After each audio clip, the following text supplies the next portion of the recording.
Welcome to Holmes on Health, a podcast where nutrition, fitness, and hormones meet health span and science meets real life.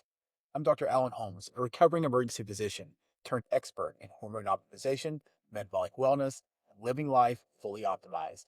Each week, we dive into the tools, truths, and evidence-based therapies to help you build a stronger body, sharper mind, and more vibrant life. Whether you're curious, confused, already optimizing, you're in the right place. Thank you for being here. Let's get into today's episode. Hello, and welcome to this episode of Holmes on Health. This is episode 10, and I'm Dr. Alan Holmes. I just want to take a second and shamelessly pat myself on the back.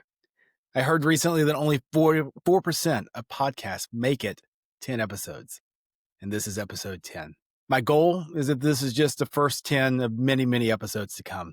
I am passionate about these topics that I'm discussing, and I sincerely appreciate those of you that have taken the time to listen in. It really means a lot to me.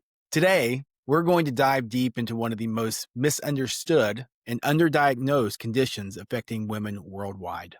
We're going to be talking about polycystic ovarian syndrome, or PCOS. Here's a startling statistic just to get us started. Up to 70% of women with PCOS don't even know they have it. The statistics vary between 6 and 13%, all the way up to 20% of women are affected by it. That's nearly 65 million women, according to 2021 data. So, why are so many women walking around undiagnosed? And more importantly, what can we do about that? Today, we're going to unpack the science, we're going to bust a few myths, and we're going to give you the tools you need to advocate for yourself and those that you love. So, let's start with the basics. Despite the name, Polycystic ovarian syndrome, PCOS, it's not just about ovarian cyst. In fact, you can be diagnosed with PCOS without even having an ovarian cyst. This is one of the biggest misconceptions. Some studies suggest that up to 50% of women with PCOS have never had a documented ovarian cyst. PCOS is actually a complex endocrine disorder, meaning it affects the hormone system. The technical diagnostic criteria is having at least two of the three key features here. The first is chronic anovulation, meaning you don't ovulate regularly. The second is hyperandrogenism, meaning excessive male hormone. The third is polycystic ovaries seen on ultrasound. But here's where it starts getting interesting, at least from a scientific standpoint. The driving force behind PCOS isn't actually the ovaries, it's insulin resistance. Here's how it works. When your tissues become resistant to insulin, your pancreas has to compensate by producing more and more insulin. Insulin resistance lowers sex hormone binding globulin, primarily by increasing levels of pro-inflammatory cytokines, thereby decreasing the amount of sex hormone binding globulin expressed and produced. In addition to that, hyperinsulinemia, meaning too much insulin, is also associated with insulin resistance that can directly inhibit sex hormone binding globulin secretion from the liver. So, low sex hormone binding globulin means that less of the total testosterone gets bound up, which means there is an increase in the amount of free testosterone. These high androgen or testosterone levels then impair normal follicle development and ovulation. This leads to irregular periods, infertility, and symptoms like excessive hair growth, acne, just to name a few. It's a vicious cycle that affects not just reproduction, it affects the entire metabolic system. So, if PCOS affects up to 1 in 5 women, why are so many cases missed? Well, there's several factors to this, and understanding them is going to be crucial for you, the patient, who matters, to get proper care. First, there's no single blood test for PCOS. Diagnosis is a clinical judgment, and it requires ruling out other conditions that could be causing similar symptoms. This means your healthcare provider is going to need to be knowledgeable about PCOS, and they're going to be willing to do the detective work. Second, symptoms vary widely and often overlap with other issues or symptoms where society may say, well, that's just normal, meaning that's just a normal teenager or young adult. Irregular periods, you're young, it'll regulate eventually. You have acne, it's just part of growing up. You have weight gain, maybe you should just go on a diet. Too often women are actually just dismissed when they should be undergoing a thorough evaluation. The third thing is this, and this is a big one. There's an awareness gap amongst clinicians. Many healthcare providers simply were just never trained to recognize PCOS. The other confounder is that because the name PCOS has ovary in it, it is assumed that it is a gynecological problem. But as we just explained, it's actually an endocrine problem. So the gynecologists don't really claim it. The endocrinologists sometimes don't claim it either because it has the word ovary in it and they think it's a gynecology problem. And these ladies get missed. The presentation varies widely as well. Some women, as we mentioned, have ovarian cyst. Some women don't. Some women do present with the classic picture. Their periods that are regular or completely gone. They have excessive facial hair. They have weight gain. But others are a lot more subtle than that. Some of them actually have completely normal periods. No issues with fertility. Some are thin. Even up to 30% of diagnosed women with PCOS are of normal weight. Some do have obvious cysts on ultrasounds. And as we mentioned, some don't. There's also the unfortunate element of social stigma.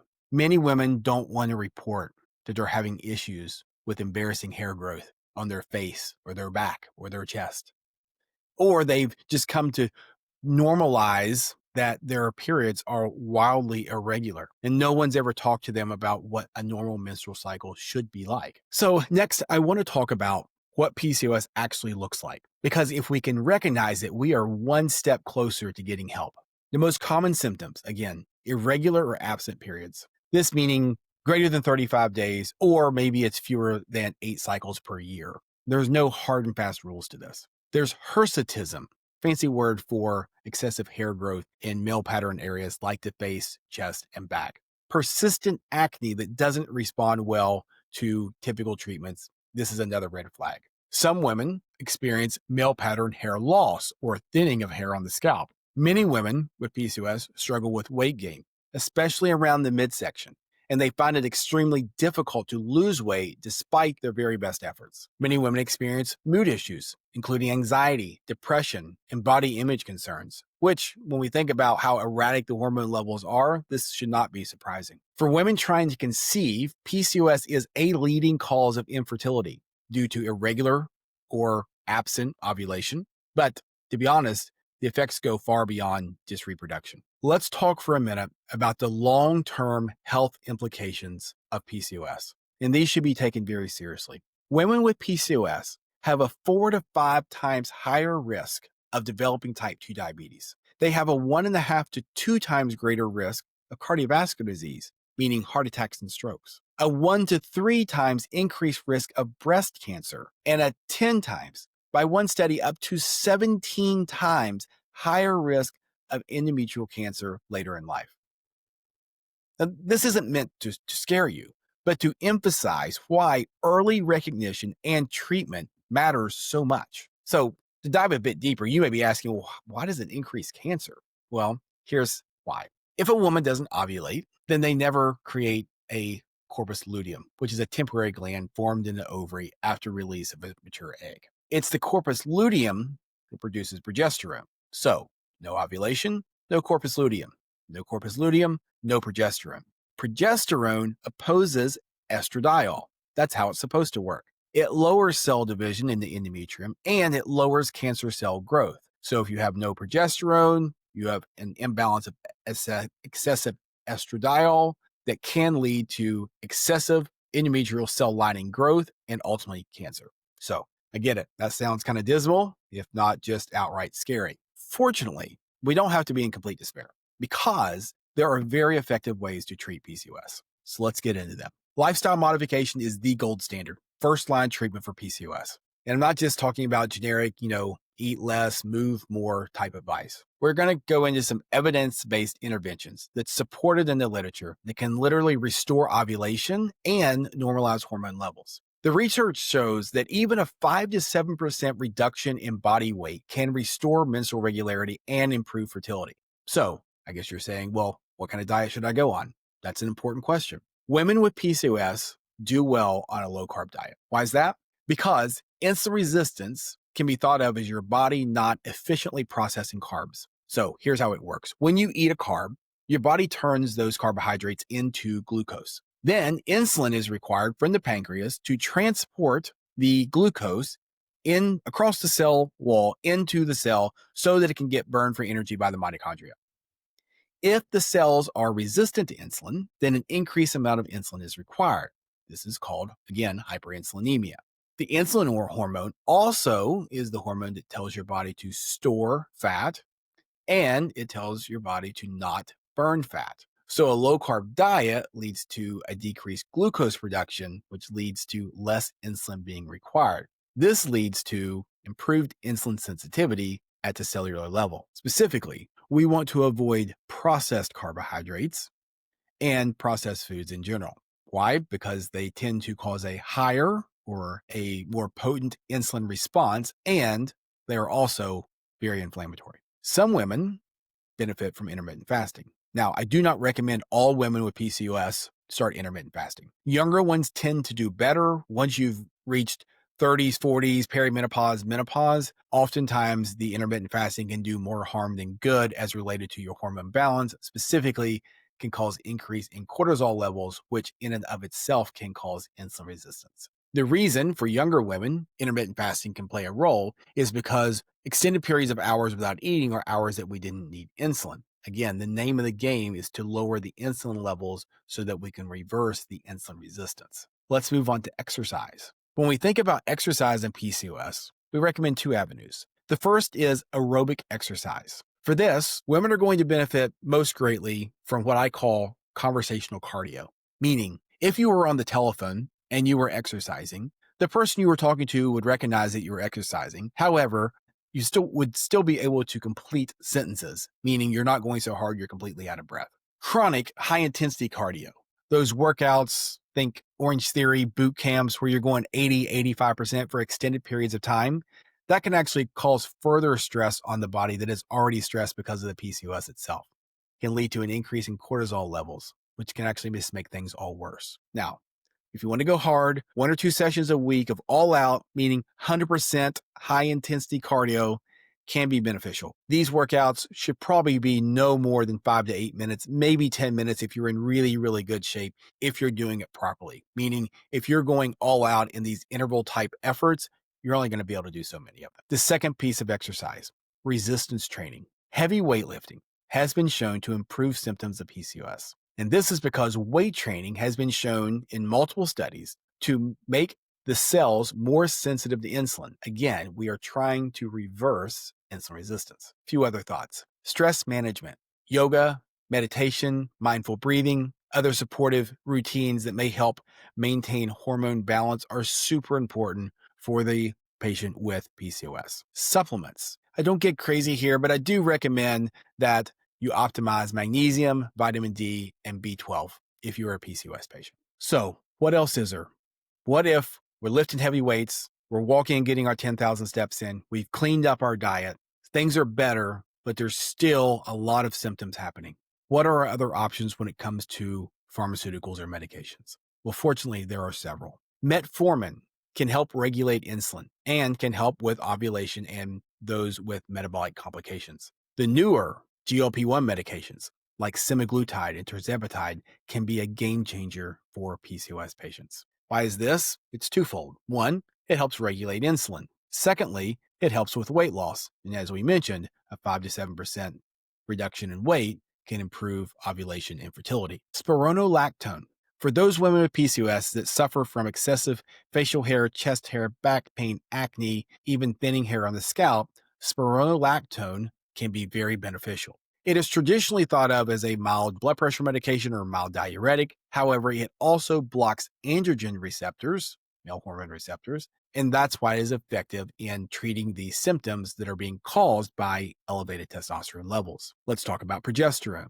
When I say progesterone, I'm not talking about the synthetic progestins that are in birth control. I am talking about natural, micronized, bioidentical progesterone. It can be very effective in treating many of the symptoms of PCOS. For those women with PCOS that have very heavy periods or severe PMS symptoms, progesterone can be a game changer. Progesterone is also critically important in maintaining pregnancy. When a woman has PCOS, they have as much as a 40% chance of having a miscarriage due to the lack of progesterone, making it really important for these women to take natural progesterone throughout the pregnancy to prevent the miscarriage and prevent premature deliveries. Another thought is cancer. Because women with PCOS don't produce enough progesterone often, they are at increased risk of breast cancer and endometrial cancer, as we discussed earlier. So progesterone can actually have an anti-cancer effect and should be considered just for that. Finally, thyroid. And you may be wondering, what is the thyroid got to do with polycystic ovarian syndrome? Many women with PCOS are thyroid resistant. So their thyroid labs may be normal, but there is not a sufficient amount of thyroid lab because the cells are not using it efficiently. This is called tertiary hypothyroidism, meaning at a cellular level, the cells are resistant to thyroid hormone. Now, thyroid hormone plays a role in metabolic health, meaning metabolism, and it also reduces insulin resistance. So optimizing thyroid hormone levels can be critical for a woman with PCOS when it comes to weight management, energy, insulin resistance, just to name a few. So the key to PCOS management is that it should be recognized that it's most effective when it's a multidimensional approach, meaning we want to address diet plus exercise plus medications. We want to address the insulin resistance, which is the underlying problem. We want to address the irregular cycles. We want to address the acne and the facial hair issues. We also want to address the fertility issues. And let us not forget, based on those staggering numbers I gave you earlier, we absolutely want to prevent chronic disease where we can. So, what can you do with all of this information? Well, whether you've been listening to this because you suspect you might have PCOS, or you're listening to this because you may know a friend or a loved one that has PCOS, here are a few action steps. The first, track your symptoms. Keep a menstrual cycle diary. Note any excessive hair growth or persistent acne. Note your weight changes. Are you consistently gaining weight without another explanation? As well as your mood patterns. This information can be invaluable when you meet with a healthcare provider or hormone expert. If you have 2 or more of the signs that we discussed, you should seek an evaluation. I would say that if you have just one of them, it's still worth the conversation with an expert. Don't let anyone dismiss your symptoms as normal if they're interfering with your life and your well-being. When you do seek care, be prepared to advocate for yourself. Ask specifically about PCOS evaluation. Here's the test I recommend: a metabolic panel, a hemoglobin A1C, a fasting insulin level, a lipid panel, a full hormone panel, including FSH, LH, total and free testosterone, estradiol, progesterone, sex hormone binding globulin, and a complete thyroid panel. If your provider seems unfamiliar with PCOS or hesitant to really do the investigative work and track down whether or not you have PCOS, you shouldn't hesitate to seek a second opinion. I would recommend a hormone specialist. I highly recommend one trained by WorldLink Medical. It's where I did my hormone training. They are excellent at all things hormone. They are excellent at PCOS. Remember, you know your body better than anyone else. If something doesn't feel right, trust that instinct. The medical community is getting better at recognizing PCOS, but we still got a lot of work to do. So for those already diagnosed, know that your journey is unique. Because there are so many variable symptoms, what works for one person with PCOS may or may not work for you, and that's okay. Just be patient with yourself and your healthcare team, as we should be working to seek what is the best approach for your specific situation. In conclusion, PCOS might be common, but it doesn't have to be a life sentence of frustration with symptoms that go unaddressed and unresolved. With proper recognition, evidence-based treatments, a hormone expert, women with PCOS can live healthy, fulfilling lives. Here's the key takeaways. PCOS is a complex endocrine disorder that's driven primarily by insulin resistance. It affects far more women than we realize, and many cases go undiagnosed due to the variable symptoms and the lack of awareness. But if properly diagnosed and recognized, we do have excellent treatment options that start with lifestyle modifications that can include medication when necessary and can be genuinely life-changing. If today's episode resonated with you, please share it with someone you think it might benefit from it. And remember, advocating for your health isn't being pushy or demanding. It's necessary. And until next time, live life optimized. This podcast is for general informational purposes only and does not constitute the practice of medicine or other professional healthcare services, including the giving of medical advice. And no doctor-patient relationship is formed. The use of information on this podcast or materials linked from this podcast is at the user's own risk. The content of this podcast is not intended to be a substitute for professional medical advice, diagnosis, or treatment. Users should not disregard or delay in obtaining medical advice for any medical condition they may have. and should seek the assistance of their healthcare professionals for any such conditions.